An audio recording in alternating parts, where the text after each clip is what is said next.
आजकल विलायत की निशानी ये है कि जिसका जुब्बा खूबसूरत हो वो अल्लाह का वली है, जिसकी पगड़ी खूबसूरत हो वो अल्लाह का वली है, हाथ में थोड़ा सऊदी का महंगा सा असा हो वो अल्लाह का वली है, महंगी शहंगी तस्बीहां है हाथ में अल्लाह का वली है, टोपियां ऊंची ऊंची है अल्लाह का वली है, कोई कब्रिस्तान में बैठ के नशा कर रहा है, भंग पी रहा है, चरस पी रहा है, वो अल्लाह का वली है। और कुछ हमारे जैसे लोग भी हैं जो ढोंग करने में जो है वो अल्लाह अकबर बाजी ले जाते हैं कि चले भाई नशा करने वालों को लोग वली नहीं मानते, तस्बीह पढ़ने वाले को तो वली मानते हैं, नमाज पढ़ने वाले को तो लोग वली मानते हैं, दाढ़ी रखने वाले को तो लोग वली मानते हैं। तो चलो इतना कर लेते हैं ताकि हम भी वलियों की सफ में आ जाएं। अच्छी तरह याद रखना, नमाजी किसी को नेक बना सकती है, तस्बीह किसी को नेक बना सकती है, अमामे की खूबसूरती किसी को जो है वो खूबसूरत इंसान बना सकती है, लेकिन वली नहीं बनाती। इसलिए कि विलायत का मेयार अलग है, विलायत का मेयार अलग है।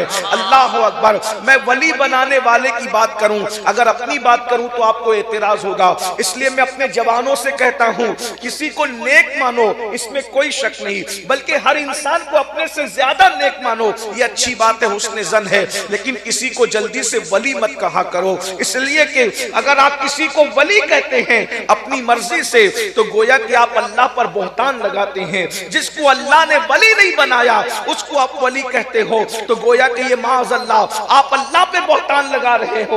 वली कौन बनाता है?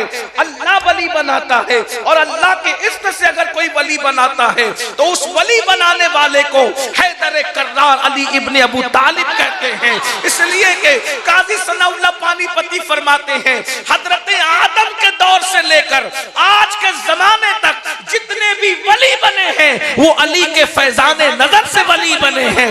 जरा ये भी तो गौर करें, न्योरा वालों, उर्सी हफीजी में आने वालों, जो पैदा होने से पहले विलायत की खैरात बांटता हो, उस अली के दस्ते करम का अंदाजा कौन लगा सकता है?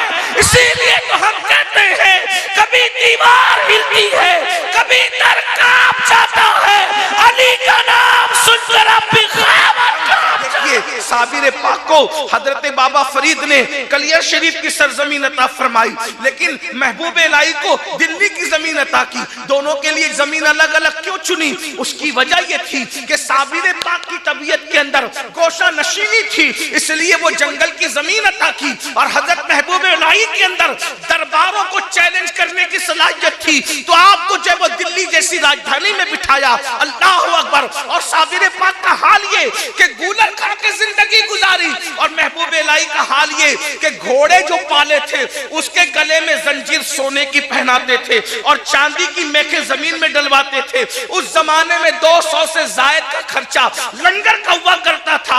एक मर्तबा बादशाह ने कहा इनके पास भीड़ लगी रहती है और ये लंगर खिला खिला कर लोगों को अपना बनाते हैं, इसलिए मैं बादशाह हूँ, ऐलान करता हूँ मेरा कोई भी दरबारी निजामुद्दीन से मिलने नहीं जाएगा, न कोई जाएगा, न नजराना देगा, न लंगर होगा। जब ये बात महबूब इलाही को पहुंची, फरमाया लंगर का खर्चा डबल कर दो ताकि बादशाह को पता चल जाए हम नजरानों पे लंगर नहीं करते, हम तो रब की अता की बुनियाद पे लंगर किया करते हैं। मशाइख की दुनिया और है। नारे तकबीर, नारे रिसालत, फैज़ाने महबूब इलाही, उर्से हफीजी, हफीजिया।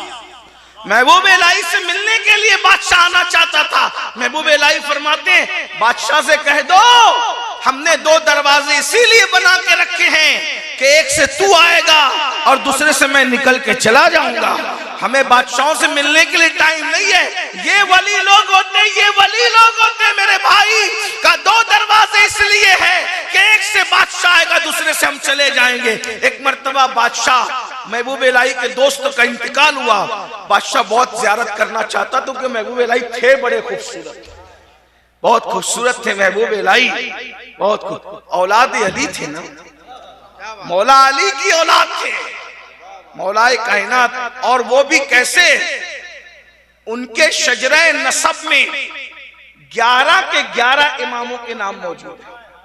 हाय हाय, सैयद तो सब सैयद है, लेकिन महबूब इलाही के सजदे में 11 के 11 यानी 11 गौस जिसके दादा होते हैं, उस हस्ती को दुनिया महबूब इलाही कहती है। वो महबूब इलाही तोरी सूरत के बलहारी निजाम, हजरत अमीर खुसरो ने कहा तोरी सूरत के बलहारी निजाम, और अपने मुर्शिद के जनाजे का तसव्वुर करके कहा था, गोरी सोए सेज पर मुख पर डारो रेश, मुख पर डारो केश, चल खुसरो घर आपने शाम बई सो देश। तो महबूब इलाही के दोस्त का इंतकाल हुआ, तो महबूब इलाही ने सोचा कि जनाजे में जाएंगे, तो बादशाह ने सोचा दोस्त का इंतकाल हुआ, आएंगे तो जरूर जनाजे में।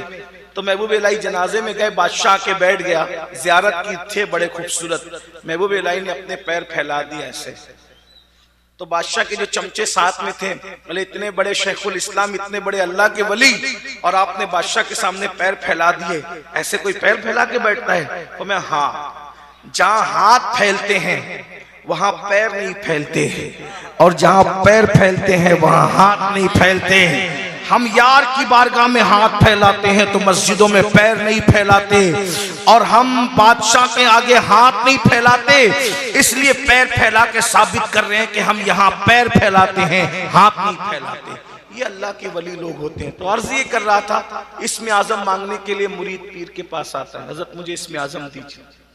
एक बात कहता हूं, मत मांगा करो कोई चीज, मुर्शिद आपको उस काबिल समझेगा तो अता कर देगा, है ना? हाँ, बिन मांगे जो चीज मिलती है उसकी शान ही अलग होती है। मुर्शिद ने कहा इसमें आजम चाहते हो? जी हुजूर इसमें आजम चाहता हूं। फरमाया जाओ सुबह से शाम तक बैठो बाजार में, अपना जो शहर का बाजार है उसमें शाम तक बैठो, शाम को आना, फिर हम देखेंगे कि तुम्हें इसमें आजम देना है कि नहीं देना, पहले तुम्हें चेक करेंगे, दिन भर जाओ। वो गए मुरीद साहब, सुबह से लेकर शाम तक बैठे, तो देखा कि बाजार में बहुत जुल्म हो रहा है, जुल्म हो रहा है, लोग एक दूसरे पे जुल्म कर रहे हैं, ज्यादती कर रहे हैं, तकलीफ पहुंचा रहे हैं, ये कर रहे हैं, वो कर रहे हैं। ये बार बार हाथ में हाथ मारते, हाथ में हाथ मारते, या अल्लाह या अल्लाह, मुर्शिद ने गलत किया, मुर्शिद ने गलत किया। क्या गलत किया?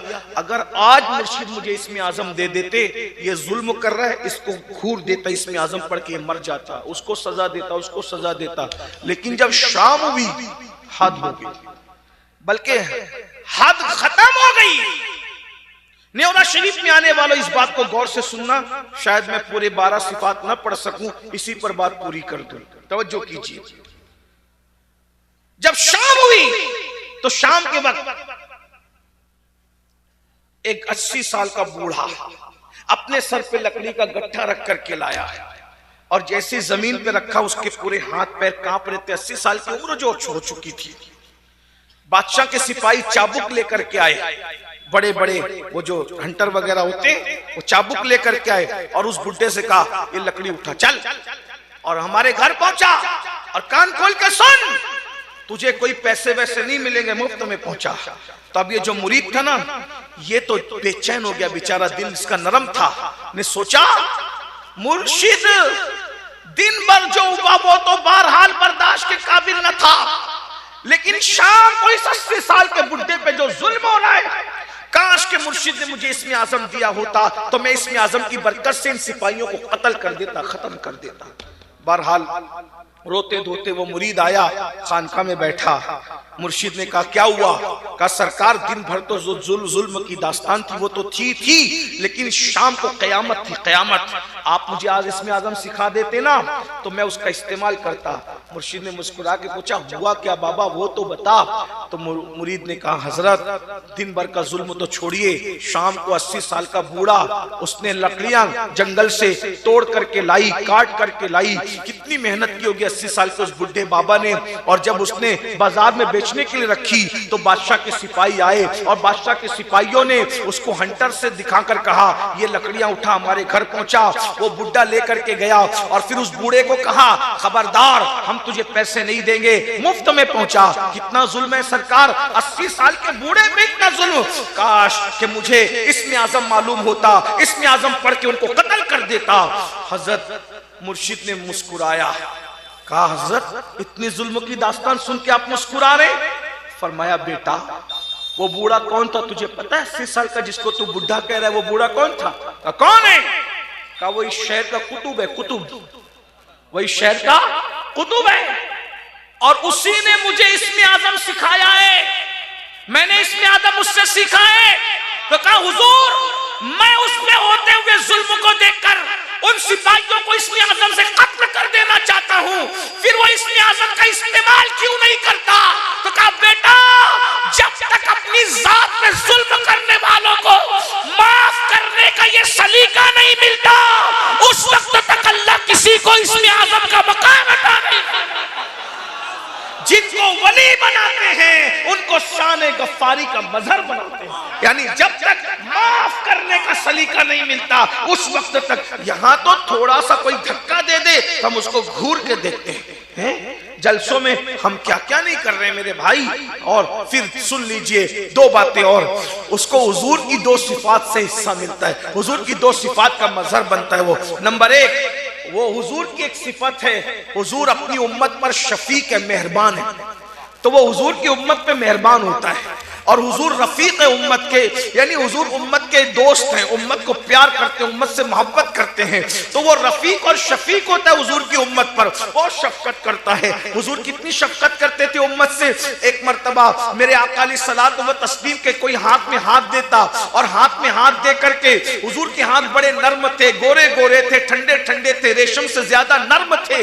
जितनी देर तक शख्स हुजूर के हाथों को पकड़ा रहता, हुजूर अपने हाथों को कभी नहीं छुड़वाया करते थे, बल्कि उसको पकड़े रहने देते थे। लेकिन अल्लाह अकबर, आज हमें क्या हो गया है, हमने तो मुसाफा भी अमीर और गरीबों में बांट दिया, हमने तो जनाजे भी अमीर और गरीबों में बांट दिए, हमने तो खैरियत पूछना भी अमीर और गरीब में बांट दिया। अगर कोई गरीब आता है हम उसकी खैरियत भी नहीं पूछते, और अगर कोई अमीर आता है हम उसकी चापलूसियां करते हैं। अगर मुंबई का अमीर बीमार पड़ जाए तो हम अपने घर से उसकी खैरियत का फोन करते हैं, और अपने मोहल्ले में कोई गरीब बीमार पड़े तो उसकी खैरियत भी नहीं पूछते। अल्लाह अकबर, जरा बताओ तो सही, हुजूर अलैहिस्सलाम उम्मत पर कितने शफीक थे। आइए मैं आपको बताऊं, उम्मत की दो किस्में हैं, उम्मत दावत है, उम्मत इजाबत है। जो मुसलमान नहीं हुए वो भी हुजूर की उम्मत में है, मगर उनको उम्मत दावत कहते हैं। एक मर्तबा अबू जहल का गुलाम, जो अबू जहल के साथ साथ रसूलुल्लाह को बहुत परेशान करता था, हुजूर को तकलीफ पहुंचाता था, हुजूर को अजियत पहुंचाता था, जब वो बीमार पड़ गया तो अबू जहल ने उसको घर से निकाल दिया और एक झोपड़े में डाल दिया, टाट के बिस्तर पे उसको लिटा दिया। इतना बीमार था, सीरियस हो गया, तो चिल्ला चिल्ला करके कराता था। अल्लाह के रसूल अलैहिस्सलाम एक मर्तबा एक सफर पे तशरीफ ले जा रहे थे, उसके कराने की आवाज आई, उसके चिल्लाने की आवाज आई, तो रसूलुल्लाह ने सहाबा से पूछा, ये कौन करा रहा है, ये कौन चिल्ला रहा है, ये कौन करा रहा है, ये कौन चिल्ला रहा है? किसी ने कहा, या रसूल अल्लाह, वो अबू जहल का जो गुलाम है ना, जो आपको सताने में पेश पेश रहता था, वही करा रहा है। इतना बीमार पड़ा है कि अबू जहल ने उसको घर से निकाल दिया है। मेरे आका ने सफर को तर्क कर दिया और उसके घर में दाखिल हुए और जाकर उसके बिस्तर पे बैठ गए। मुसलमानों, ये विलायत की निशानी जरा सोचो तो सही, हुजूर उम्मत पर शफीक है, शफीक, और हम नफरतों की बोलियां बोलते, अल्लाह के बंदो वली कैसे बनोगे? अल्लाह अकबर। हुजूर उसके बिस्तर पे जाकर के बैठ गए और उसके सर पे हाथ रखते हैं, उसकी खैरियत पूछते हैं, और वो कराता है और कहता है, हाय मुझे सबने जो है वो मुझे सबने नजरअंदाज कर दिया, मुझे सबने नजरअंदाज कर दिया, मुझे सबने नजरअंदाज कर दिया। वो जब जब कहता, मुझे लोगों ने जाय कर दिया, लोगों ने नजरअंदाज कर दिया, तो हुजूर उसके माथे पे हाथ रख के कहते, मगर मोहम्मद तो तेरे सराहने मौजूद है, मगर मोहम्मद तो तेरे सराहने मौजूद है। हुजूर पे हाथ रखने की वजह से, आका के हाथ रखने की वजह से उसको इफाका हुआ। सहाबा किराम ने देखा, उसको राहत हो गई, आराम मिल गया। हुजूर उसके घर से निकले, जाने लगे, तो सहाबा ने कहा, या रसूल अल्लाह, एक जालिम, एक तकलीफ देने वाले, एक अजियत देने वाले के सराहने आप बैठ गए। तो मेरे आका फरमाते हैं, मेरे सहाबा, किसी बीमार के सराहने चंद लम्हे बैठ जाना रात भर जाकर हजारों रकत नमाज पढ़ने से अफजल है, हजारों रकत नमाज पढ़ने से बेहतर है। मुझे बताओ, हुजूर उम्मत पर इतने शफीक थे, इतने मेहरबान थे। मेरे आका अलैहिस्सलाम के गुलामों, जब तक कोई हुजूर की उम्मत पर अकबर शफीक और रफीक नहीं हो जाता, उस वक्त तक कि अल्लाह उसको मकाम विलायत अता नहीं करता। आप क्या समझते हैं, लोगों को डांटते भी रहे, लोगों से मुसाफा करने की भी फुर्सत नहीं, घमंड की वजह से। अल्लाह अकबर। देखो, अगर आपके पास टाइम नहीं है, आपके पास वक्त नहीं है तो बात अलग है, लेकिन माज़ अल्लाह अगर आप लोगों को नजरअंदाज करते हैं गुरूर और घमंड की वजह से, आप सब कुछ बन सकते हैं मगर अल्लाह के वली नहीं बनते। फिर मेरे आका अलैहिस्सलाम के गुलामों, हुजूर गौसे पाक फरमाते हैं अल्लाह उसे सिद्दीक अकबर की दो सिफात का मजहर बनाता है। सिद्दीक अकबर यानी वो सादिक होता है और वो मुसद्दिक होता है, यानी जब भी वो बोलता है वली हमेशा सच बोलता है और सच्चाई की बात की जाए तो वो उसकी तस्दीक भी करता है। वली के अंदर ये दो सिफात होती है, यानी झूठ बोलने वाला कभी वली नहीं हो सकता और सच्चाई को झुटलाने वाला कभी वली नहीं हो सकता। फिर गौसे पाक फरमाते हैं उसके अंदर दो सिफात फारूक आजम की होती है, वो अम्र बिल मारूफ करता है, नहीं अनिल मुनकर करता है, यानी वो नेकी का हुक्म देता है और वो बुराई से रोकता है। आप गौर फरमाएं, अल्लाह अकबर, ये भी हौसला आज हमारे अंदर नहीं रहा। अगर गरीब गुनाह करता है हम उसको डांट के मना करते हैं और मालदार गुनाह करता है हम जो है मुस्कुरा करके रह जाते हैं। याद रखना, जब तक कि अम्र बिल मारूफ यानी नेकी का हुक्म और गुनाहों से रोकने का सिलसिला नहीं होगा, आप कभी अल्लाह के वली नहीं हो सकते। आप क्या है, अगर गरीब सोने की अंगूठी निकाह में पहन के आया, मेहंदी लगा ली तो हम उसको डांट देते हैं, लेकिन अगर मालदार ने मेहंदी लगाई है और उंगली में अंगूठी पहनी है हम नजरअंदाज करते हैं, तोता चश्मे से काम लेते हैं। मेरे भाइयों, शैतान के वली तो बन सकते हो, रहमान के वली नहीं बन सकते। फारूक आजम की दो सिफात, अम्र बिल मारूफ नहीं अनिल मुनकर, नेकी का हुक्म देना, बुराई से रोकना।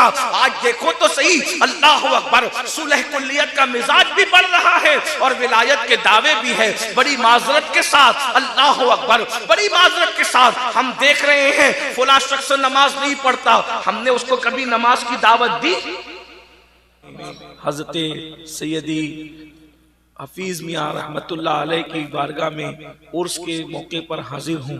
2 बज चुके हैं और यहाँ से 3 बजे हमें निकलना है शायद, तो अब वक्त भी बहुत ठीक ठाक है और आप सब लोग मोहब्बतों के साथ निस्फ शब गुजरने के बाद भी खड़े हैं और काफ़ी तादाद में, बैठों से ज़्यादा खड़े लोग हैं। अल्लाह ताला बैठने वालों को भी और खड़े रहने वालों को भी अपनी शान के मुताबिक बेहतर सिला अता फरमाए। कुछ बातें अर्ज करनी है, उर्स की तकरीब है। मैं आज आपके सामने वली की पहचान पर गुफ्तगू करना चाहता हूँ। उसकी वजह यह है कि जिस तरीके से आज दुनिया में नकली मौलवी बन गए, जैसे दुनिया में नकली पीर बन गए, जैसे दुनिया के अंदर नकली सैयद बन गए, जैसे दुनिया के अंदर नकली नकीब बन गए, नकली अदीब बन गए, नकली शायर बन गए, वैसे दुनिया के अंदर नकली वली भी बन गए। नकली मौलवी बनने से उतना नुकसान नहीं होता जितना नकली वली बनने से नुकसान होता है, इसलिए कि इंसान मौलवी को तो शक की नजर से देखता है मगर वली को शक की नजर से नहीं देखता। आजकल विलायत की निशानी ये है कि जिसका जुब्बा खूबसूरत हो वो अल्लाह का वली है, जिसकी पगड़ी खूबसूरत हो वो अल्लाह का वली है, हाथ में थोड़ा सऊदी का महंगा सा असा हो वो अल्लाह का वली है, महंगी शहंगी तस्बीहां है हाथ में अल्लाह का वली है, टोपियां ऊंची ऊंची है अल्लाह का वली है, कोई कब्रिस्तान में बैठ के नशा कर रहा है, भंग पी रहा है, चरस पी रहा है, वो अल्लाह का वली है। और कुछ हमारे जैसे लोग भी हैं जो ढोंग करने में जो है वो अल्लाह अकबर बाजी ले जाते हैं कि चले भाई नशा करने वालों को लोग वली नहीं मानते, तस्बीह पढ़ने वाले को तो वली मानते हैं, नमाज पढ़ने वाले को तो लोग वली मानते हैं, दाढ़ी रखने वाले को तो लोग वली मानते हैं, तो चलो इतना कर लेते हैं ताकि हम भी वलियों की सफ में आ जाएं। अच्छी तरह याद रखना, नमाजी किसी को नेक बना सकती है, तस्बीह किसी को नेक बना सकती है, अमामे की खूबसूरती किसी को जो है वो खूबसूरत इंसान बना सकती है, लेकिन वली नहीं बनाती। इसलिए कि विलायत का मेयार अलग है, विलायत का मेयार अलग है। अल्लाह अकबर। मैं वली बनाने वाले की बात करूं, अगर अपनी बात करूं तो आपको एतराज होगा, इसलिए मैं अपने जवानों से कहता हूं किसी को नेक मानो, इसमें कोई शक नहीं, बल्कि हर इंसान को अपने से ज्यादा नेक मानो, ये अच्छी बात है, हुस्न ज़न है, लेकिन किसी को जल्दी से वली मत कहा करो। इसलिए इसलिए कि अगर आप किसी को वली कहते हैं अपनी मर्जी से तो गोया कि आप अल्लाह पर बहतान लगाते हैं। जिसको अल्लाह ने वली नहीं बनाया उसको आप वली कहते हो तो गोया कि ये माअज़ल्लाह आप अल्लाह पे बहतान लगा रहे हो। वली कौन बनाता है? अल्लाह वली बनाता है। और अल्लाह के इज़्न से अगर कोई वली बनाता है तो उस वली बनाने वाले को हैदर कर्रार अली इब्ने अबू तालिब कहते हैं। इसलिए कि काजी सनाउल्लाह पानीपती फरमाते हैं हजरत आदम के दौर से लेकर आज के जमाने तक जितने भी वली बने हैं वो अली के फैजाने नजर से वली बने हैं। जरा ये भी तो गौर करें, न्योना वालों, उर्सी हफीजी में आने वालों, जो पैदा होने से पहले विलायत की खैरात बांटता हो उस अली के दस्ते करम का अंदाजा कौन लगा सकता है? इसीलिए तो हम कहते हैं कभी दीवार हिलती है, कभी दर कांप जाता है, अली का नाम सुनकर अब भी ख़ैबर कांप जाता है। सुभान अल्लाह, अल्लाहु अकबर, जिंदाबाद। वली अल्लाह बनाते हैं, अल्लाह की अता से अली वली बनाते हैं। और आज अली का नायब जो है जिसे दुनिया कुतबतुल औलिया, इमामुल औलिया, महबूब सुभानी, कुतब रब्बानी, शहबाज लामकानी, किंदील नूरानी, गयासुल कौनैन, गौसुल आलमीन, सैयदुना शेख अब्दुल कादिर जिलानी के नाम से जानती है। सरकार गौसियत माब वली बनाते हैं। मेरे इमाम कहते हैं हुक्म नाफिज है तेरा, खामा तेरा सैफ तेरी, हुक्म नाफिज है तेरा, खामा तेरा सैफ तेरी, तब में जो चाहे करे दौर है शाह तेरा। सरकार गौस पाक वली बनाते हैं। अब वही गौसे पाक फरमाते हैं, गौस पाक फरमाते हैं जब तक किसी इंसान में 12 चीजें न देखो। कितनी चीजें? बोले भाई मैं बहुत तकरीर सीधी सादी करने वाला आदमी हूँ, सीधी सादी तकरीर करूंगा, लेकिन आपको वली की पहचान दे जाऊंगा कि जब तक ये गौस पाक करे, मैं नहीं, मेरी तो औकात ही कुछ नहीं, ये तो मुर्शिद की बात है जो वली देते विलायत देता है। और एक बात बताऊं, गौस पाक तो ऐसी विलायत देने वाले हैं कि चोरों को भी दे दिया। हाय हाय, हैं? मुर्शिद की शान तो देखें, चोरों को भी दे। लोग कहते नबी कुछ नहीं देते, मैंने कहा 11वें नंबर के बेटे की अता का ये आलम है कि चोरी करने के लिए जो आता है उसको विलायत अता फरमा देते हैं। उसके बाद फिर उसने कभी चोरी नहीं की। पता चल, तवज्जो है आपकी, जिसपे गौस पाक की एक नजर पड़ जाए चोर वली बन जाता है। अगर कोई मजहब के होलिये में चोरी कर रहा है इसका मतलब अभी तक उस पर गौस पाक की नजर नहीं पड़ी है, अभी तक उस पर रसूल पाक की नजर नहीं पड़ी है। बहरहाल तो गौस पाक फरमाते हैं 12 सिफात जब तक किसी के अंदर पैदा ना हो वो अल्लाह का वली नहीं बनता। अब मैं आपको पहचान, देखिए पहचान दे जाऊंगा तो आप नाराज मत होइएगा कि किसी ने कहा था ना कि मैं आईना हूं, दिखाऊंगा दाग चेहरे का, जिसे बुरा लगे वो सामने से हट जाए। यकीनन आपको तकलीफ तो होगी, आपको तकलीफ इसलिए होगी कि आपके बहुत सारे रदी अल्लाह और रहमतुल्लाह अलैह इस सफ से खारिज हो जाएंगे, इसलिए आपको तकलीफ होगी। लेकिन याद रखें कि आप तकलीफ महसूस न करें, क्योंकि आपने बहुतों को रदी अल्लाह बना रखा अपनी मर्जी से, आपने बहुतों को रहमतुल्लाह अलैह बना रखा अपनी मर्जी से। लेकिन याद रखना जब तक अल्लाह किसी को वली ना बनाए, आप किसी को लाख रदी अल्लाह कहते रहें वो रदी अल्लाह बनता नहीं। आप लाख रहमतुल्लाह अलैह कहते रहें उस मनसब पर आता नहीं। तो 12 सिफात जब तक पैदा ना हो उस वक्त तक वो अल्लाह का वली नेक हो सकता है, वली नहीं हो सकता। अल्लाह अपनी 2 सिफात से जितना चाहता है उसको हिस्सा अता करता है। अल्लाह की 2 सिफात से अल्लाह उसको जितना चाहता है उतना हिस्सा अता करता है। रसूलुल्लाह की 2 सिफात से उसको जितना चाहा जाता है उतना हिस्सा अता किया जाता है। सिद्दीक अकबर की 2 सिफात से उसको मुत्तसिफ किया जाता है। फारूक आजम की 2 सिफात से उसको मुत्तसिफ किया जाता है। उस्मान गनी की 2 सिफात से उसको मुत्तसिफ किया जाता है। मौला अली की 2 सिफात से उसको मुत्तसिफ किया जाता है। जब तक ये 12 सिफात पैदा न हो जाए उस वक्त तक वो वली नहीं होता। अब आपको मैं बात समझाऊं, जहां तक बात जानिए चली जाएगी। यानी 4 यारों की उसमें सिफात होती है, इसीलिए पता चला ना राफजी वली हो सकता है ना खारजी वली हो सकता है। है, इसलिए कि सिफते सिद्दीक के बगैर विलायत नहीं मिलती, तो सिद्दीक की मोहब्बत भी तो चाहिए ना उसके लिए। सिफते फारूक के बगैर विलायत नहीं मिलती, तो मोहब्बत फारूकी भी तो चाहिए ना उसके लिए। सिफते उस्मान गनी के बगैर विलायत नहीं मिलती, तो मोहब्बत उस्मान गनी भी तो चाहिए ना उसके लिए। सिफते अली मुर्तजा के बगैर विलायत नहीं मिलती, तो मोहब्बत अली इब्ने अबू तालिब भी तो चाहिए ना उसके लिए। अल्लाह अकबर। अब वो 12 सिफात कौन सी है, मैं जल्दी जल्दी से पढ़ता हूँ। मुझे आपके खड़े होने का भी एहसास है और अपनी यहाँ से रुखसती के टाइम का भी एहसास है। अल्लाह की जो 2 सिफात का वो मजहर बनता है, अल्लाह की सिफात के बराबर तो किसी की सिफात उसकी हो भी नहीं सकती, लेकिन वो मजहर बनता है खुदा की 2 सिफात का। वो 2 सिफात कौन सी है? एक सिफत सत्तारी है और एक सिफत गफ्फारी है। यानी कि जो वली होता है वो कभी किसी का ऐब बयान नहीं करता। यानी अगर आप किसी का ऐब बयान करते देखें, समझ जाओ ये चीटिंगबाज तो हो सकता है, ये अल्लाह का वली नहीं हो सकता। क्योंकि वली जो होता है वो सिफत सत्तारी का मजहर होता है, वो लोगों के ऐबों पे पर्दे डालता है। वजह यह है कि वली के पास तो कश्फ वाली नजर होती है, लोगों के चेक कर कर के लोगों की बातें आम करेगा, इसलिए उसको कश्फ वाली नजर कैसे दी जाएगी? तो जब तक कि सिफत सत्तारी का मजहब यानी लोगों के ऐब छुपाने वाले न बन जाए, तब तक कि वो वली नहीं होता। उसकी एक मिसाल में पेश करता हूँ, वली कैसे से लोगों के ऐब छुपाता है। आप हंसना नहीं, बात तो हंसने की है लेकिन हंसना नहीं, मैं उसको बहुत अदब के पैराए में पेश करना चाहता हूँ। लोगों को इस पे हंसी आती है, ये हंसने की बात नहीं है। एक बुजुर्ग हमारे हैं जिनको दुनिया हातिम असम कहती है। असम का मतलब होता है बहरा। ये उलमा भी बैठे, तुलबा भी बैठे, इनकी भी तवज्जो चाहता हूँ।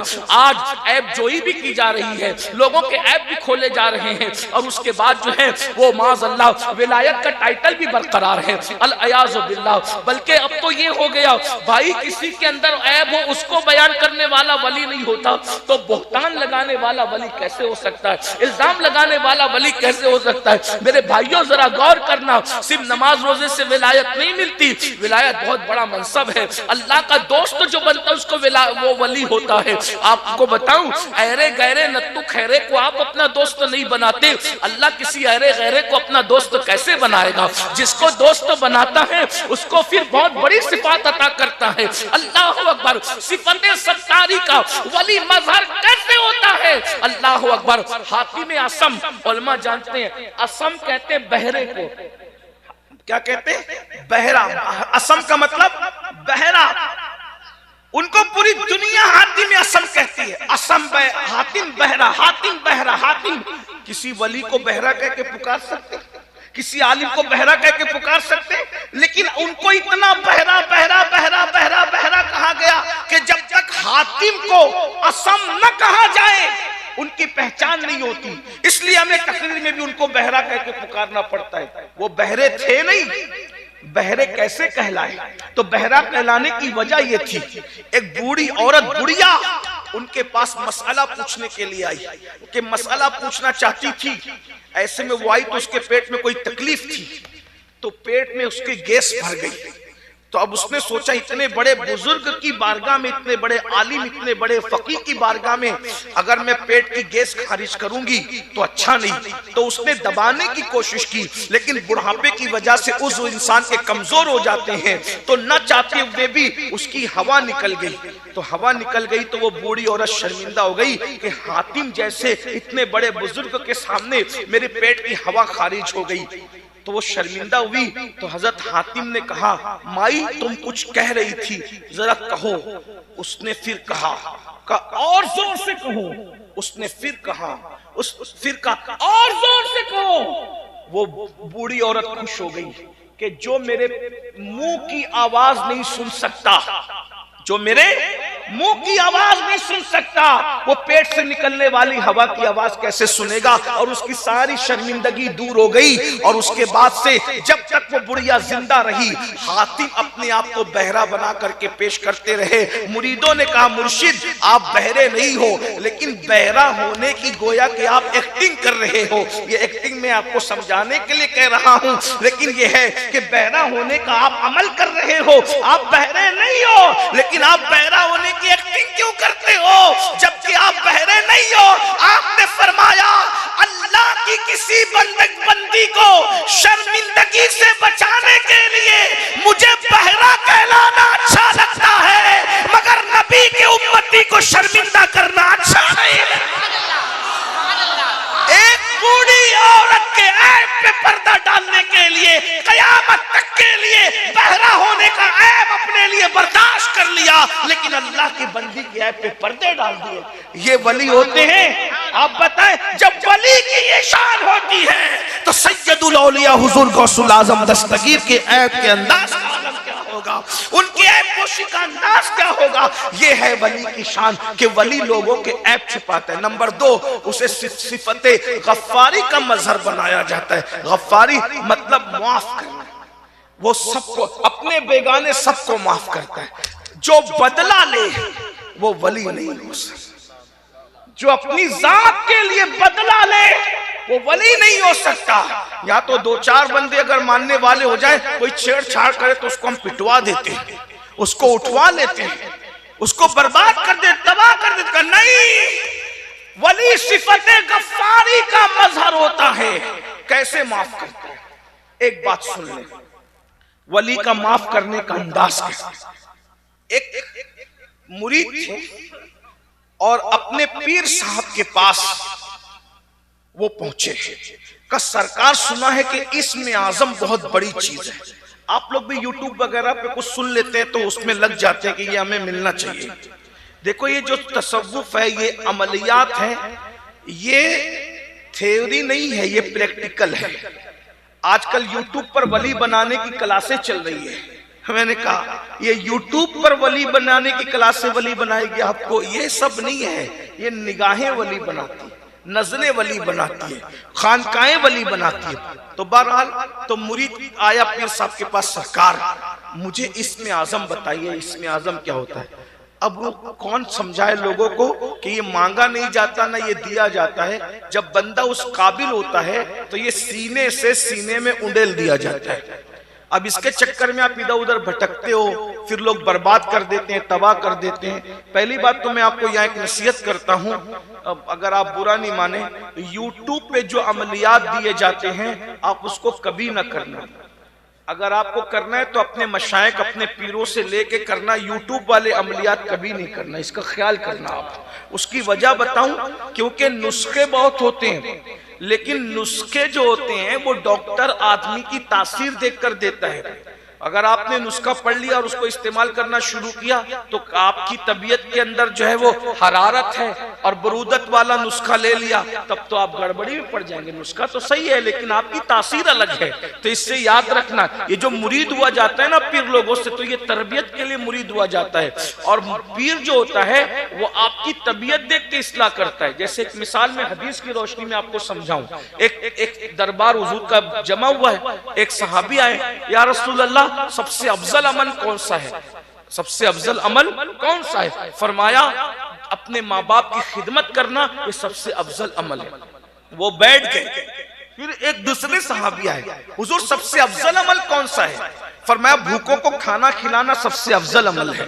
वो भी बैठ गए। फिर तीसरे सहाबी आए, या रसूल अल्लाह सबसे अफजल अमल कौन सा है? का कोई भी काम करो, यानी कोई भी नेक काम करो, थोड़ा करो मगर हमेशा करो, मुसलसल करो। वो भी बैठ गए। लोगों ने सोचा या अल्लाह सवाल एक ही है और जवाब सबके अलग अलग है, तीनों को अलग अलग जवाब दिया। अब आपसे पूछना चाहता हूँ, सवाल तो एक ही था, जवाब अलग अलग क्यों दिया? जो माँ बाप की खिदमत नहीं करते थे उनको माँ बाप की खिदमत के लिए आमादा किया, जो काम छोड़ पकड़ के करते थे उनको मुसलसल करने के लिए आमादा किया, जिनकी तवज्जो भूखों को खाना खिलाने की तरफ नहीं थी उनको भूखों को खाना खिलाने की तरफ आमादा किया। तो याद रखना, पीर दिल देख करके आपको नसीहत करता है, आपको वसीयत करता है, आपकी तरबियत करता है। मुकर्रिरों की दुनिया और है, मशाइख की दुनिया और है, इसीलिए वो देख करके बातें करते हैं। अगर ये मैं खोलना शुरू करूं तो इंशाअल्लाह रात कम पड़े, लेकिन वक्त में इतनी गुंजाइश नहीं है। मैं वक्त का रोना नहीं रो रहा हूं, लेकिन 10 मिनट की गुफ्तगू भी काफी होती है। एक बात आपको बताऊं, देखिए साबिर पाक को हजरत बाबा फरीद ने कलियर शरीफ की सरजमीन अता फरमाई, लेकिन महबूब इलाही को दिल्ली की जमीन अता की। दोनों के लिए जमीन अलग अलग क्यों चुनी? उसकी वजह यह थी कि साबिर पाक की तबीयत के अंदर गोशा नशीनी थी, इसलिए वो जंगल की जमीन अता की। और हजरत महबूब इलाही के अंदर दरबारों को चैलेंज करने की सलाहियत थी, तो आपको जब वो दिल्ली जैसी राजधानी में बिठाया। अल्लाह अकबर। और साबिर पाक का हाल ये कि गूलर खा के जिंदगी गुजारी, और महबूब इलाही का हाल ये कि घोड़े जो पाले थे उसके गले में जंजीर सोने की पहनाते थे और चांदी की मेखें जमीन में डलवाते थे। उस जमाने में 200 से जायद का खर्चा लंगर का हुआ करता था। एक मर्तबा बादशाह ने कहा, इनके पास भीड़ लगी रहती है और ये लंगर खिला खिला कर लोगों को अपना बनाते हैं, इसलिए मैं बादशाह हूं, ऐलान करता हूं, मेरा कोई भी दरबारी निजामुद्दीन से मिलने नहीं जाएगा, न कोई जाएगा, न नजराना देगा, न लंगर होगा। जब ये बात महबूब इलाही को पहुंची, फरमाया लंगर का खर्चा डबल कर दो ताकि बादशाह को पता चल जाए हम नजरानों पे लंगर नहीं करते, हम तो रब की अता की बुनियाद पे लंगर किया करते हैं। मशाइख की दुनिया और है। नारे तकबीर, नारे रिसालत, फैज़ाने महबूबे इलाही, उर्से हफीजी, हफीजिया। महबूब इलाही से मिलने के लिए बादशाह आना चाहता था। महबूब इलाही फरमाते हैं, बादशाह से कह दो हमने 2 दरवाजे इसीलिए बना के रखे हैं कि एक से तू आएगा और दूसरे से मैं निकल के चला जाऊंगा।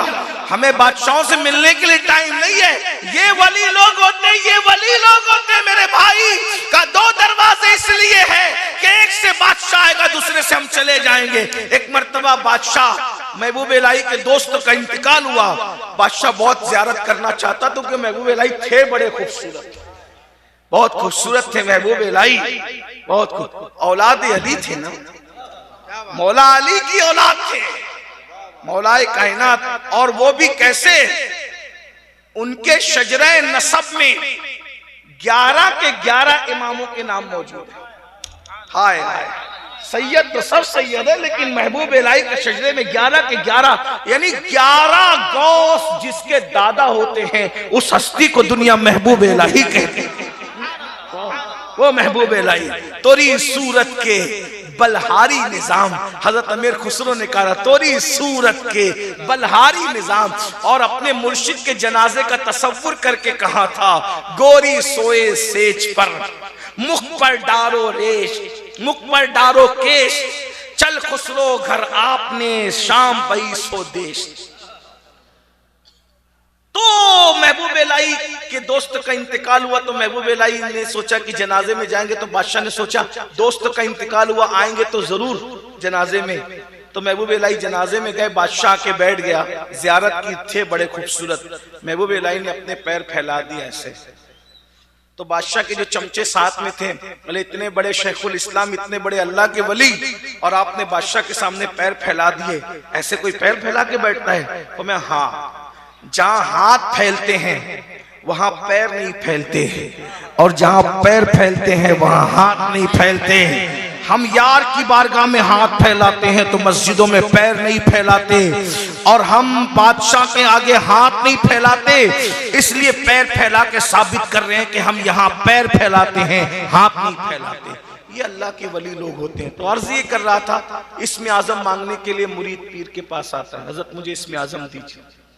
एक बात कहता हूं, मत मांगा करो कोई चीज, मुर्शिद आपको उस काबिल समझेगा तो अता कर देगा, है ना?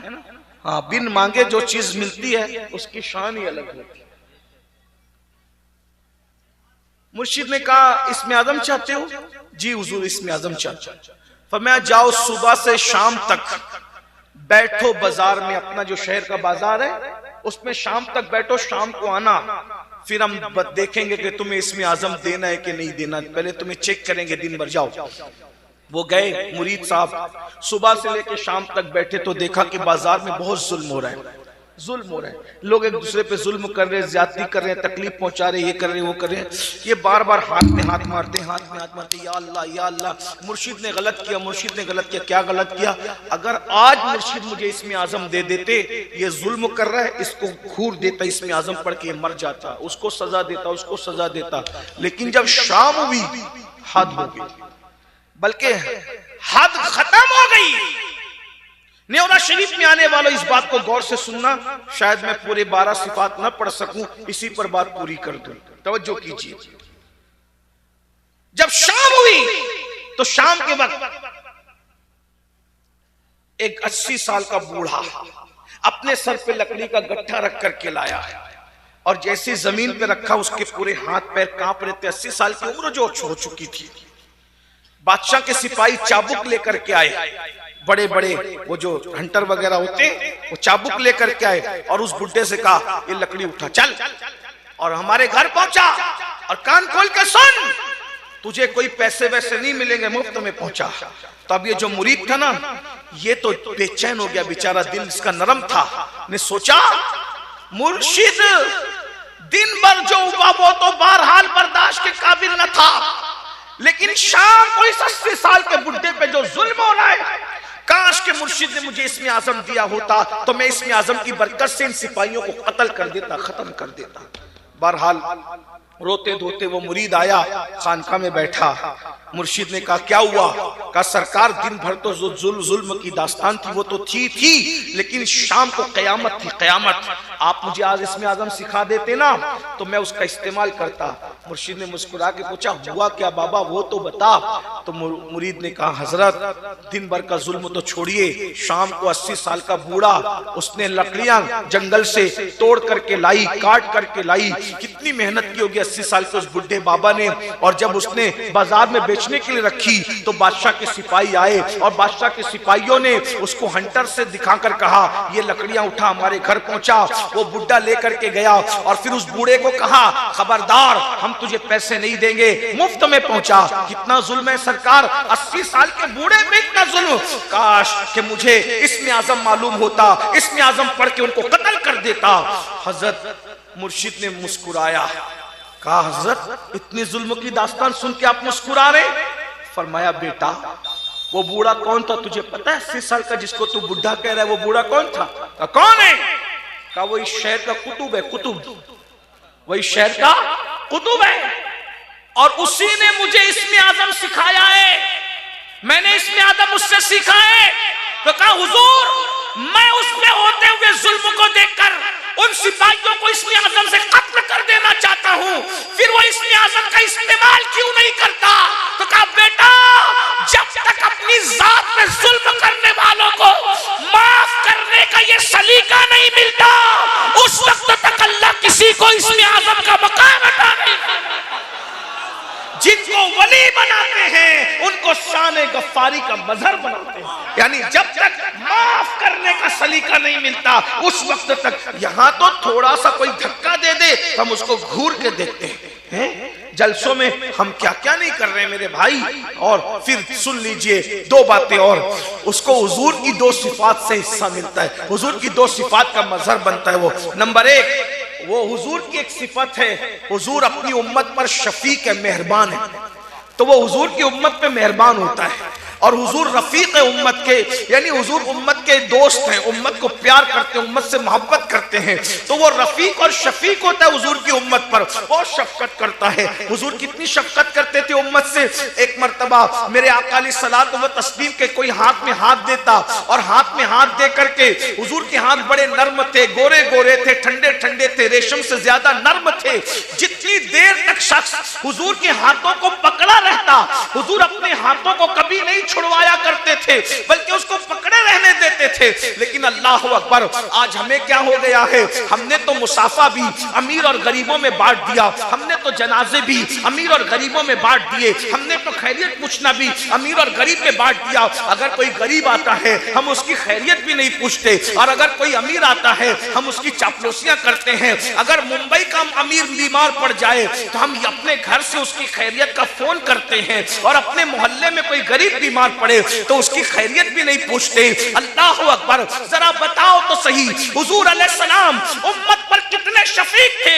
आइए मैं आपको बताऊं, उम्मत की दो किस्में हैं, उम्मत दावत है, उम्मत इजाबत है। जो मुसलमान नहीं हुए वो भी हुजूर की उम्मत में है, मगर उनको उम्मत दावत कहते हैं। एक मर्तबा अबू जहल का गुलाम, जो अबू जहल के साथ साथ रसूलुल्लाह को बहुत परेशान करता था, हुजूर को तकलीफ पहुंचाता था, हुजूर को अजियत पहुंचाता था, जब वो बीमार पड़ गया तो अबू जहल ने उसको घर से निकाल दिया और एक झोपड़े में डाल दिया, टाट के बिस्तर पे उसको लिटा दिया। इतना बीमार था, सीरियस हो गया तो चिल्ला चिल्ला करके कराता था। अल्लाह के रसूल अलैहि सलाम एक मर्तबा एक सफर पे तशरीफ ले जा रहे थे, उसके कराने की आवाज आई, उसके चिल्लाने की आवाज आई तो रसूलुल्लाह ने सहाबा से पूछा, ये कौन करा रहा है, ये कौन चिल्ला रहा है, ये कौन करा रहा है, ये कौन चिल्ला रहा है। किसी ने कहा, या रसूल अल्लाह, वो अबू जहल का जो गुलाम है ना, जो आपको सताने में पेश पेश रहता था, वही करा रहा है। इतना बीमार पड़ा है कि अबू जहल ने उसको घर से निकाल दिया है। मेरे आका ने सफर को तर्क कर दिया और उसके घर में दाखिल हुए और जाकर उसके बिस्तर पे बैठ गए। मुसलमानों, ये विलायत की निशानी जरा सोचो तो सही, हुजूर उम्मत पर शफीक है, शफीक, और हम नफरतों की बोलियां बोलते, अल्लाह के बंदो वली कैसे बनोगे। अल्लाह अकबर। हुजूर उसके बिस्तर पे जाकर के बैठ गए और उसके सर पे हाथ रखते हैं, उसकी खैरियत पूछते हैं और वो कराता है और कहता है, हाय मुझे सबने जो है वो मुझे सबने नजरअंदाज कर दिया, मुझे सबने नजरअंदाज कर दिया, मुझे सबने नजरअंदाज कर दिया। वो जब जब कहता, मुझे लोगों ने ज़ाय कर दिया, लोगों ने नजरअंदाज कर दिया, तो हुजूर उसके माथे पे हाथ रख के कहते, मगर मोहम्मद तो तेरे सराहने मौजूद है, मगर मोहम्मद तो तेरे सराहने मौजूद है। हुजूर पे हाथ रखने की वजह से, आका के हाथ रखने की वजह से उसको इफाका हुआ। सहाबा किराम ने देखा, उसको राहत हो गई, आराम मिल गया। हुजूर उसके घर से निकले, जाने लगे तो सहाबा ने कहा, या रसूल अल्लाह, एक जालिम, एक तकलीफ देने वाले, एक अजियत देने वाले के सराहने आप बैठ गए। तो मेरे आका फरमाते हैं, मेरे सहाबा, किसी बीमार के सराहने चंद लम्हे बैठ जाना रात भर जाकर हजारों रकत नमाज पढ़ने से अफजल है, हजारों रकत नमाज पढ़ने से बेहतर है। मुझे बताओ, हुजूर उम्मत पर इतने शफीक थे, इतने मेहरबान थे। मेरे आका अलैहिस्सलाम के गुलामों, जब तक कोई हुजूर की उम्मत पर शफीक और रफीक नहीं हो जाता, उस वक्त तक कि अल्लाह उसको मकाम विलायत अता नहीं करता। आप क्या समझते हैं, लोगों को डांटते भी रहे, लोगों से मुसाफा करने की भी फुर्सत नहीं, घमंड की वजह से। अल्लाह अकबर। देखो, अगर आपके पास टाइम नहीं है, आपके पास वक्त नहीं है तो बात अलग है, लेकिन माज़ अल्लाह अगर आप लोगों को नजरअंदाज करते हैं, गुरूर और घमंड की वजह से आप सब कुछ बन सकते हैं मगर अल्लाह के वली नहीं बनते। फिर मेरे आका अलैहिस्सलाम के गुलामों, हुजूर गौसे पाक फरमाते हैं, अल्लाह उसे सिद्दीक अकबर की दो सिफात का मजहर बनाता है। सिद्दीक अकबर यानी वो सादिक होता है और वो मुसद्दिक होता है, यानी जब भी वो बोलता है, वली हमेशा सच बोलता है और सच्चाई की बात की जाए तो वो उसकी तस्दीक भी करता है। वली के अंदर ये दो सिफात होती है, यानी झूठ बोलने वाला कभी वली नहीं हो सकता और सच्चाई को झुटलाने वाला कभी वली नहीं हो सकता।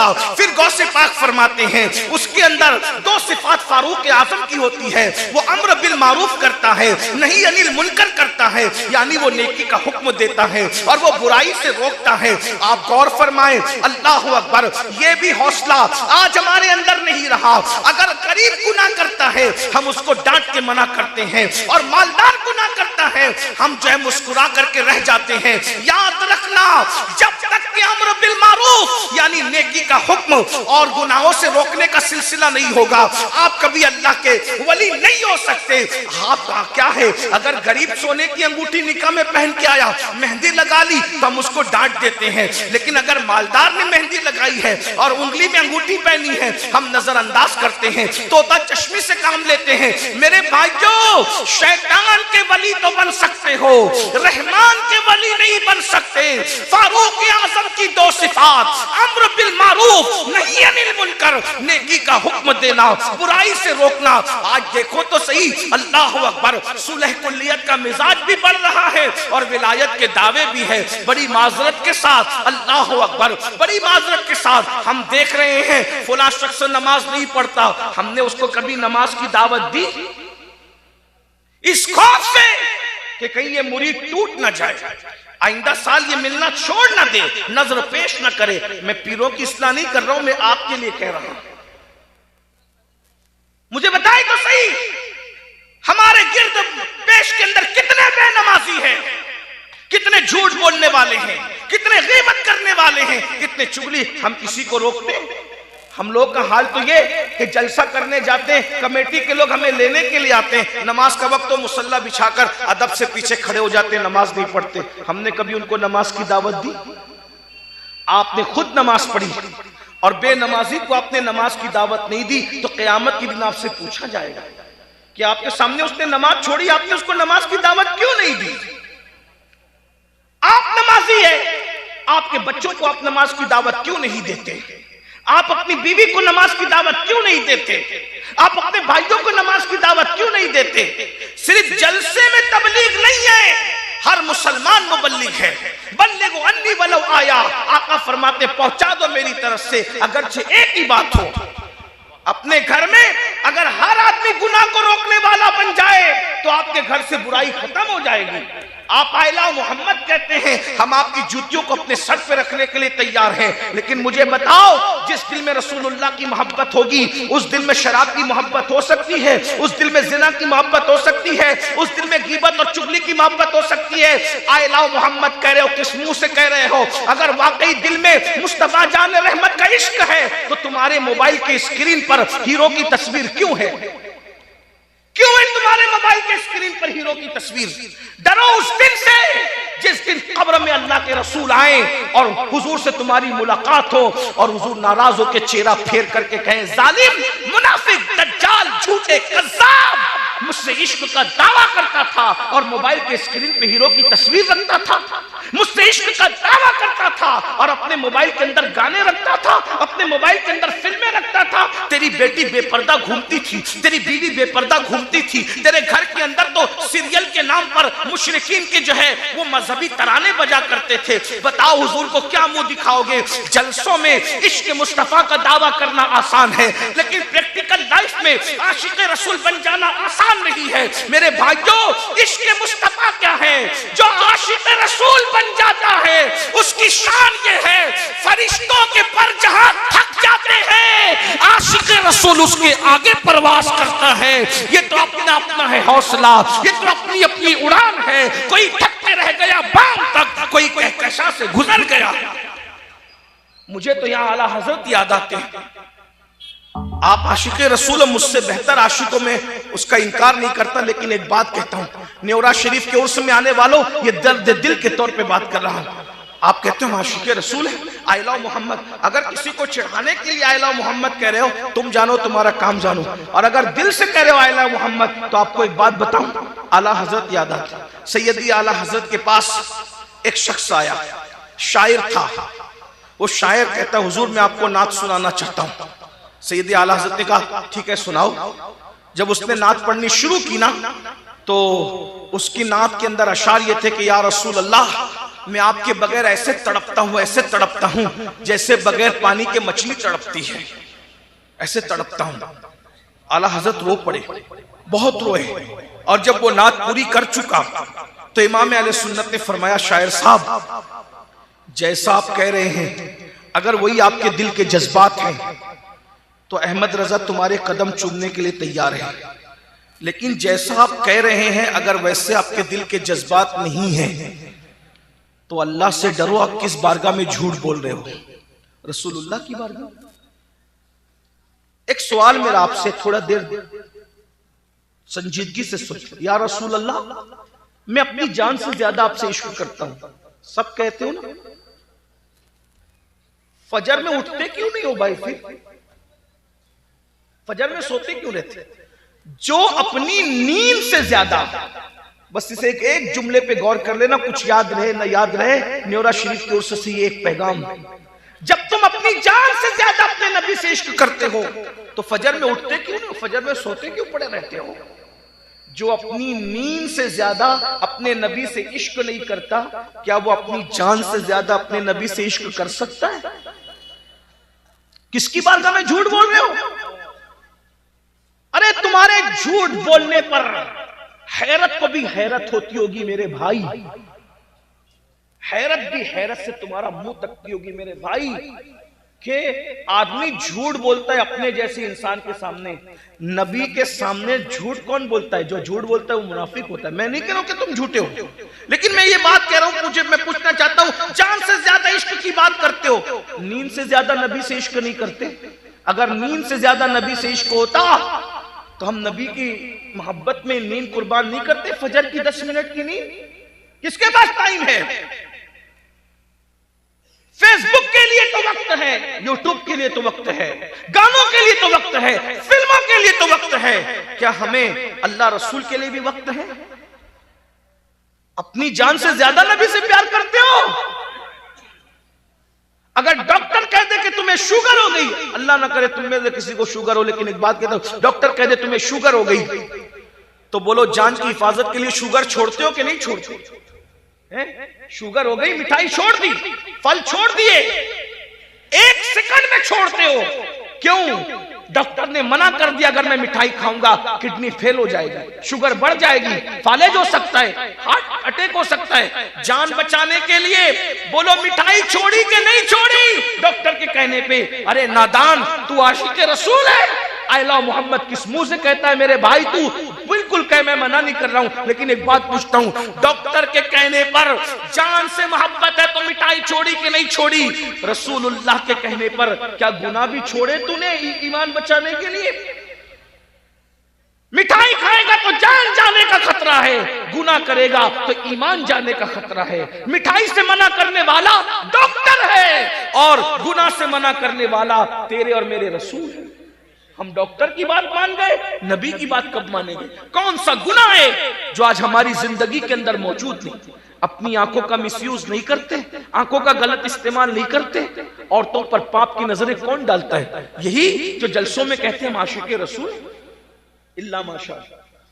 हत्ता के मोहल्ले की लड़कियां भी महफूज नहीं है हमारी निगाहों से। सोचिए तो सही, हम आशिक़े रसूल हैं।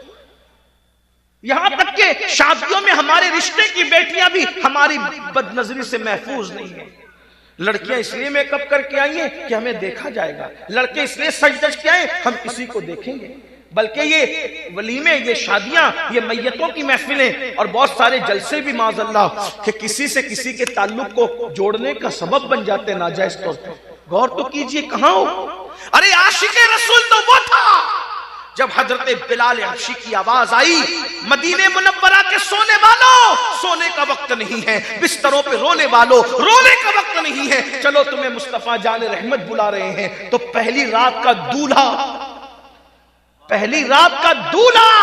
अपनी पहली रात की दुल्हन को छोड़कर सर कटाने के लिए मैदान के अंदर चला जाता है।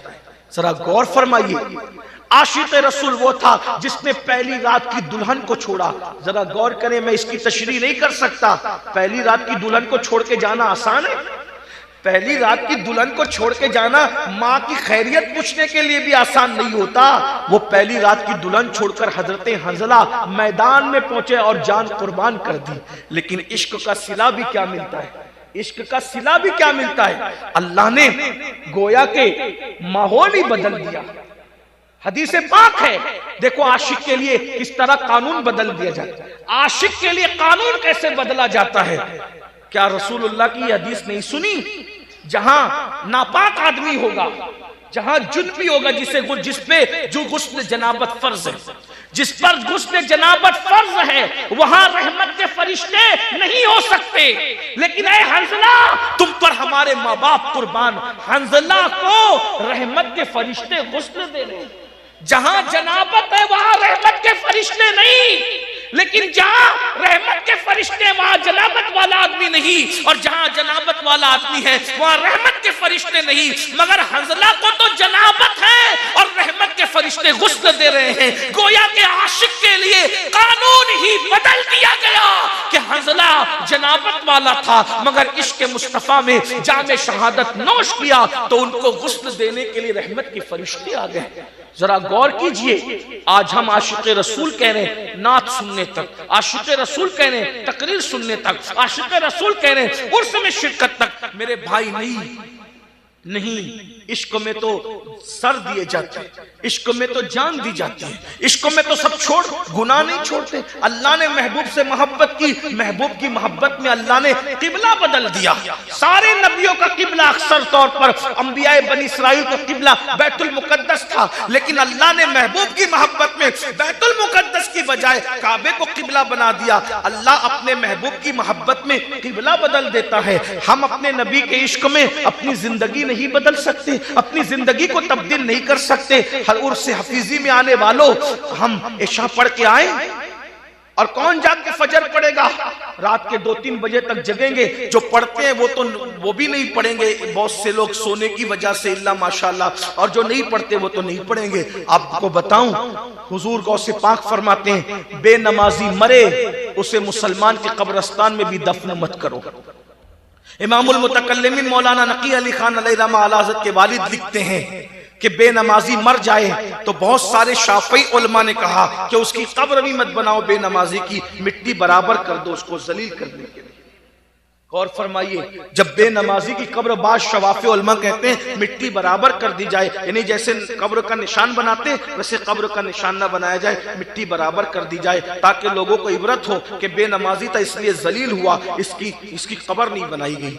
आपसे पूछता हूँ, गौसे पाक बेनमाजी को मुसलमान के कब्रिस्तान में पसंद नहीं कर रहे हैं। बहुत से उलमाए शाफई उलमा बेनमाजी कब्र बनाने की इजाजत नहीं देते। और आप सोचते हैं जिससे गौसे पाक नाराज हो, जिससे रसूल पाक नाराज हो, आप तैगली शाह के यहाँ जाएंगे तो वो आपको पनाह दे देंगे?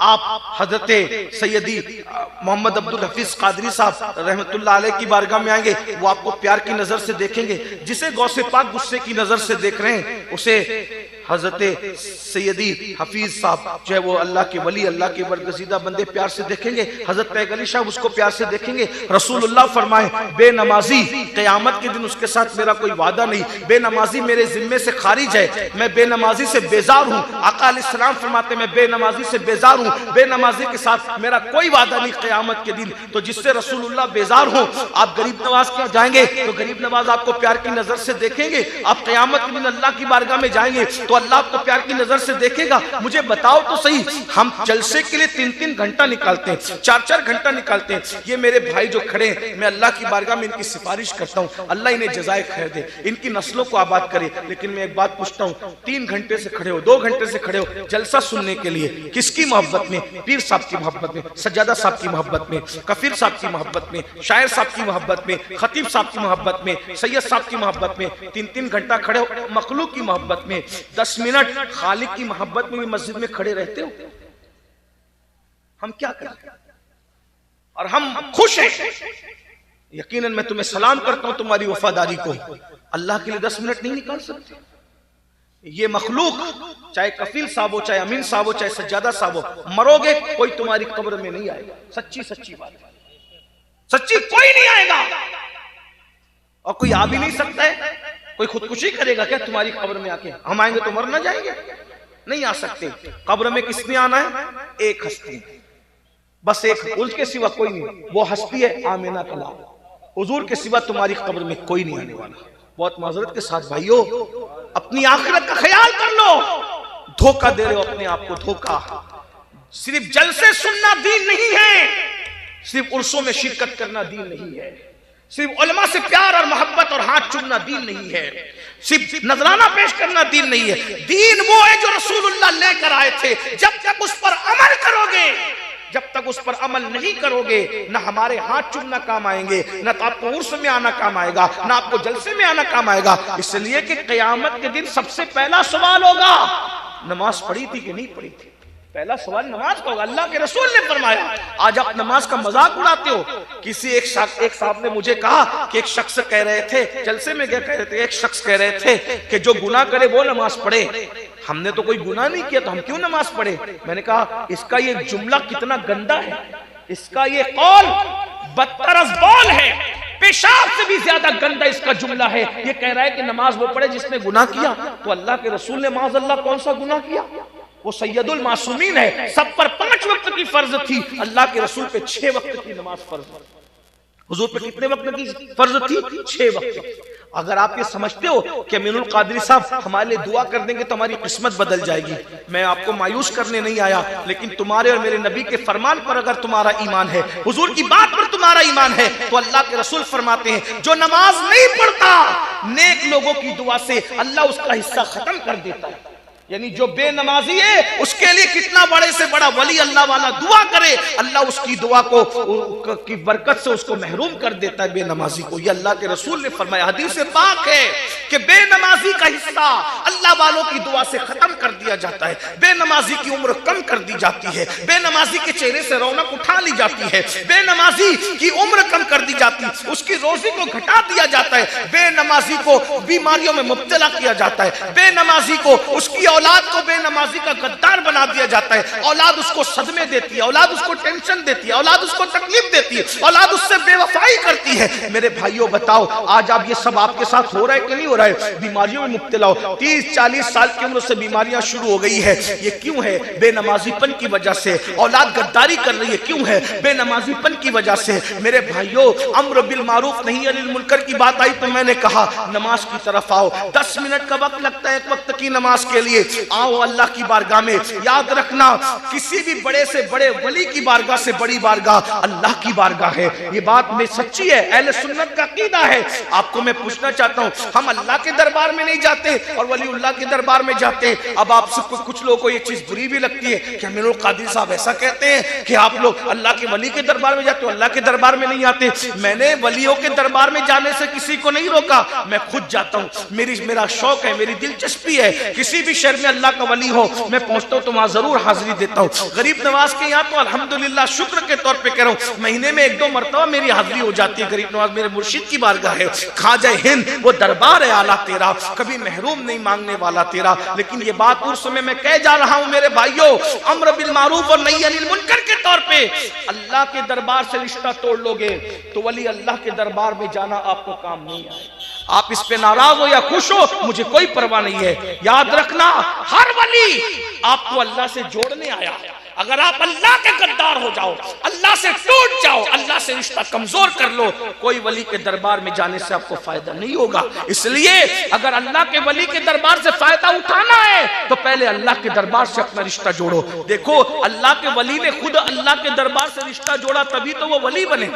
रसूलुल्लाह का मज़ार पाक कहाँ है? मस्जिद के अंदर है। देख रहे हो, सिद्दीक अकबर का मजार मस्जिद के अंदर, फारूक आजम का मजार मस्जिद के अंदर, गौस पाक का मजार मस्जिद से लगकर, गरीब नवाज का मजार 3 मस्जिदों के बीच में, कुतुबुद्दीन बख्तियार काकी का मजार मस्जिद के बाजू में, महबूब इलाही का मजार मस्जिद के बाजू में, साबिर पाक का मजार मस्जिद के बाजू में। एक मजार किसी बड़े वली का बता दो जहां मस्जिद नहीं, एक मजार बता। दाता साहब का मजार बाजू में मस्जिद। गोया के वली बता रहा है अगर मेरे पास आना है तो पहले खुदा के दरबार में जाओ, उसके बाद मेरे पास आओ। अगर आपको खुदा के दरबार में जाने की फुर्सत नहीं है तो फिर बात ही बात है। अल्लाह के रसूल अलैहिस्सलाम फरमाते हैं, बस आखिरी बात के तौर पे कह दूं, टाइम भी खत्म हो गया, बाकी बातें कभी किसी मौके से होगी, टाइम पूरा हुआ। एक आखिरी बात, अल्लाह के रसूल अलैहिस्सलातु व तस्लीम फरमाते हैं सबसे ज्यादा मरते वक्त अगर किसी को तकलीफ होती है तो बेनमाजी को तकलीफ होती है। बेनमाजी को कितनी तकलीफ होती है? मेरे आका अलैहिस्सलाम फरमाते हैं अल्लाह उस पर इतनी प्यास मुसल्लत करता है, बेनमाजी पे इतनी प्यास मुसल्लत करता है कि अगर 7 समुंदरों का पानी भी उसके मुंह में उंडेल दिया जाए, 7 समुंदरों का पानी भी उसके मुंह में उंडेल दिया जाए तो कोई उसकी प्यास नहीं बुझा सकता। इतनी तकलीफ होती है मरते वक्त। मरना है, मौत है। ऐनमा तकूनु युद्रिकुमुल मौत वलौ कुंतुम फी बुरूजिन मुशय्यदा।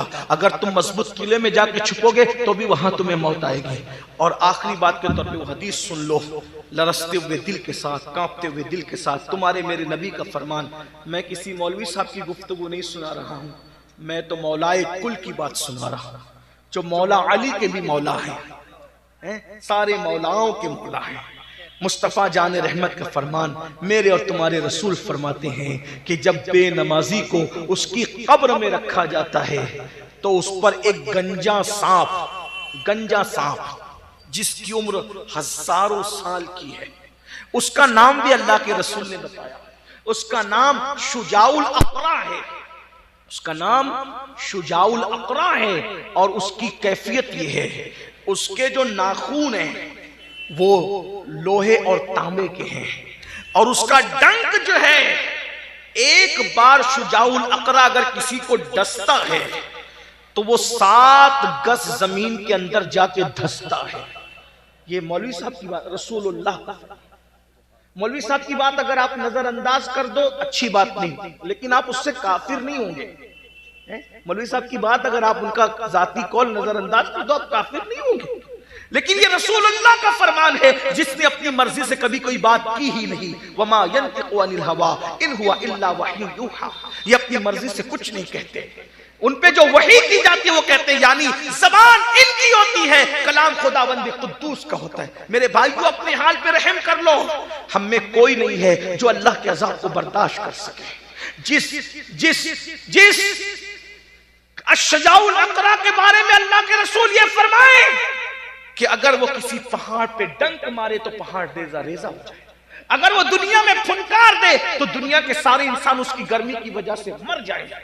उस शुजाउल अक़रा के बारे में फरमाया 7 गज अंदर जाकर इंसान धंसता है जब वो एक मर्तबा डसता है। मेरे आका फरमाते हैं जब वो किसी को डंक मारेगा हजारों साल जहर उसके जिस्म में घूमता रहेगा, उसकी हड्डियां चकनाचूर हो जाएगी। अल्लाह के रसूल के फरमान का मफहूम है, लेकिन आका फरमाते हैं वो शुजाउल अक़रा किसको डसेगा? एक मर्तबा डस ले तो बर्बाद हो जाए इंसान। आका फरमाते हैं जिसने फजर नहीं पढ़ा जोहर तक वो उसको डसता रहेगा। फजर नहीं पढ़ा जोहर तक, फजर से जोहर कितना टाइम होता है? कम से कम 6-7 घंटे। सोचो, अल्लाह के रसूल कह रहे हैं अपने आप पे रहम कर लो। अरे